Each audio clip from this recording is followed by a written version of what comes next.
కుర్రాడి చేతిలోకి పైనుండి ఒక పిల్లాడు పడతాడు. అప్పుడు ఇతడి తల్లి ఈ పిల్లాడి మెడ మీద ఉన్న మచ్చను చూస్తుంది.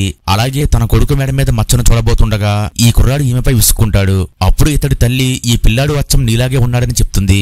ఇంతలో అక్కడికి ఒక అమ్మాయి వచ్చి ఈ కుర్రాడి చేతిలో ఉన్న పిల్లాన్ని ఎత్తుకుని పారిపోతుంది. అయితే ఈలోపే అక్కడికి ఈ అమ్మాయిని ఎత్తుక్కుంటూ ఒక చెడ్డ అమ్మాయి వస్తుంది. అప్పుడు ఈమె తన పిల్లాన్ని ఎత్తుకుని దాక్కుంటుంది. అలాగే ఈ పిల్లాడు కూడా భయపడుతూ ఉంటాడు. అప్పుడు ఈ కుర్రాడు వీళ్లను ఆపుతాడు. మీరెందుకు ఆ అమ్మాయిని వెంబడిస్తున్నారు అని అడుగుతాడు. అలాగే ఇతడు సైగ చేయగా పక్కనే ఉన్న బాడీగార్డులు వచ్చి వీళ్ళని పక్కకు లాక్కెళ్ళిపోతారు. అప్పుడు ఈ కుర్రాడి తల్లి ఈ బిడ్డ నీ కొడుకే కదా అని అడుగుతుంది. అలాగే ఇతడి తండ్రి కూడా నీలాగానే ఆ పిల్లాడికి కూడా మెడ మీద మచ్చ ఉంది అని అంటాడు. అప్పుడు ఈ కుర్రాడి తల్లి ఇతడి కోటిపై ఉన్న ఆ పిల్లాడి వెంట్రుకను తీస్తుంది. మీ ఇద్దరికి DNA టెస్ట్ చేయిస్తే నిజమేంటో తెలుస్తుంది కదా అని అంటుంది. కానీ ఈ కుర్రాడు అందుకు ఒప్పుకోడు. అప్పుడు ఇతడి తండ్రి ఈ కుర్రాడి వెంట్రుకను పీకుతాడు. ఆ తరువాత ఇతడు సరే ఏ టెస్ట్ అయినా చేసుకోండి, ఆ తరువాత మీకే నిజం తెలుస్తుంది కదా అని అంటాడు. అప్పుడు ఈ వ్యక్తి అసిస్టెంట్ ను పిలిచి ఈ వెంట్రుకలు ఇచ్చి DNA టెస్ట్ కు పంపిస్తాడు.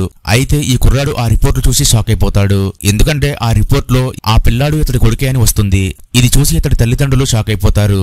ఆ తరువాత ఇతడు బాగా ఆలోచించగా 1 సంవత్సరం క్రితం ఇతడు తప్పుతాగి ఉండగా డెలివరీ చేయడానికి ఒక అమ్మాయి వస్తుంది. అప్పుడు ఇతడు తాగిన మత్తులో ఈ అమ్మాయిపై బలవంతం చేస్తాడు. ఆ తరువాత ఏమైందో తెలుసుకోవాలంటే వీడియోని లైక్ చేయండి.